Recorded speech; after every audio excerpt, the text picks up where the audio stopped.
Okay, so here we are. Cascade is currently cooling down. And time to set some stuff in BIOS and see what happens. Now let's go for...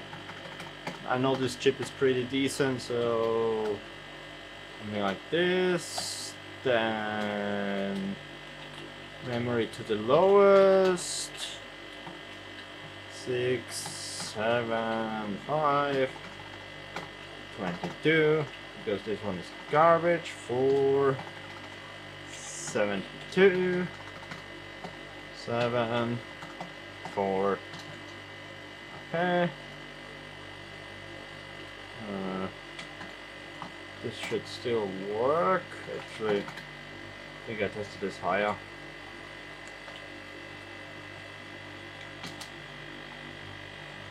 Don't need it. This board overvolts by about 50 to 60 millivolts on Northbridge and VMEM. So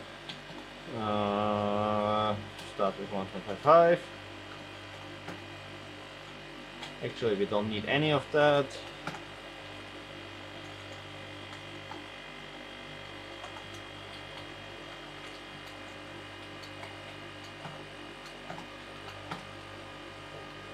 Don't need that. Okay, so now let's go for 640. Okay, so after this rather optimistic intro of me just dialing in some stuff in BIOS, well, I failed the next 3 or 4 sessions with different CPUs and stuff, so I'm just going to include a bit of a montage of me sort of failing at achieving anything with this thing until I finally got to this score, which is, well, the final result, and it's not all that bad. It is, well, third place overall for X38. I'm not really happy with it, but it's certainly better than what you are about to see. 55. 55 is interesting. That's usually a memory code. I think I might have figured it out. If it doesn't turn off in the next like 5 seconds, operate watch, and it shut off anyway, so that is not the problem probably. I just can't get this thing to boot with a cold CPU at all. I don't know why, but yeah. I can now even run open SuperPI and stuff and it doesn't crash. Okay, just as I said that, random shutdown again. As soon as I open ZFSB this time. I have no clue with this board, honestly. Really odd stuff. Fuck off, warum? Okay, so it's quite a few days later. I have no more random shutdown issues, but that is because I'm running at 1.7 volts.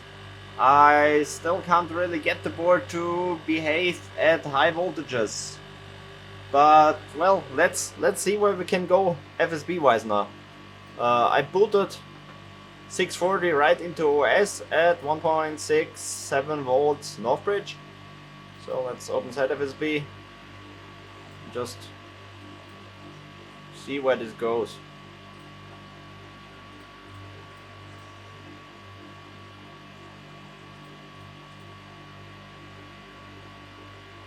I'm not starting to do valids until I'm at least at like 650, because I already have, actually might do this as the first one, because I already had previous like 646 on the, yeah, it crashed. Okay, so it seems that it was board limited actually on the E6300.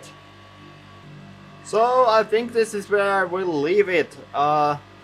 As you can see, I can move the mouse, nothing happens, it froze at 659. Now, I'm basically just going to leave it because I'm slowly getting uncomfortable with the Northbridge voltage. I'm at 1.81 in BIOS, the board naturally overvolts by about 60 millivolts, so I'm at like 1.87. I don't think it's that easy to kill a X38 or X48, but Still, I'm on air cooling, but well, maybe I'm going to try to go for X38 world record in general on this thing someday. I would for sure need a single stage on the North Bridge for that, at least. Well, not at least. X38 has cold bug, so I would need single stage or chilled water rather, if the single stage is too cold. But or wait for a colder day, because today it's like about 13 or 14 degrees in the shop here, so not particularly cold. Anyways, I will reboot this and show you sort of the settings in the BIOS. Okay, so here we are in BIOS. Let's quickly go over the settings for the almost 660. 6x multi, FSB strap. I just use 333 because it allows me to run 1x1 memory multi. That's just irrelevant, that's just basic hyper timings. Let's go down. CPU voltage, I just set it to the maximum the BIOS allows. In reality it's this, even with the volt mod. So yeah, kind of unfortunate. PLL volts, just leave it at 1.5. I also run termination at 1.5 because the CPU likes termination equals PLL for some reason. It's just a CPU thing, really. DRAM doesn't matter because we're running 1x1.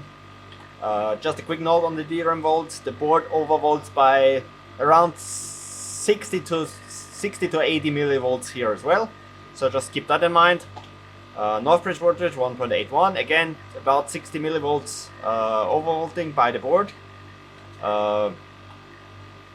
Didn't bother with any of this, and no CPU GTLs either. I don't think that there will be a lot to gain here. Load line calibration doesn't seem to work with the premium BIOS on here, so just leave it on auto. Clock skews, depending on your board, good ones might be 200 and auto or 300 100. This board hates manual skews for some reason, even though it thought it liked it before, but it doesn't. Yeah, that's basically your BIOS settings for the 660 or almost 660.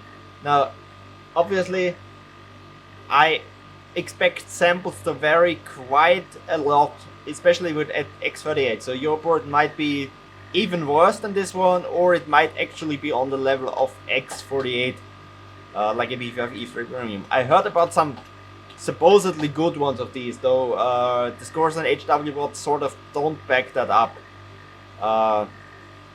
So make of that what you will, but yeah, that's what I got out of this. I might put a clip here of me testing SuperPi on it. I guess at least memory is decent, though for that you wouldn't necessarily need to BIOS mod the board, so yeah. I mean, I'm not going to let this finish obviously, but it didn't crash instantly at the 1000 MHz, so that seems better than most boards. Obviously this will take ages because I'm on a E6300, so 500 MHz FFD, that's like 3.6 GHz or less actually. Yeah, so yeah, memory is decent.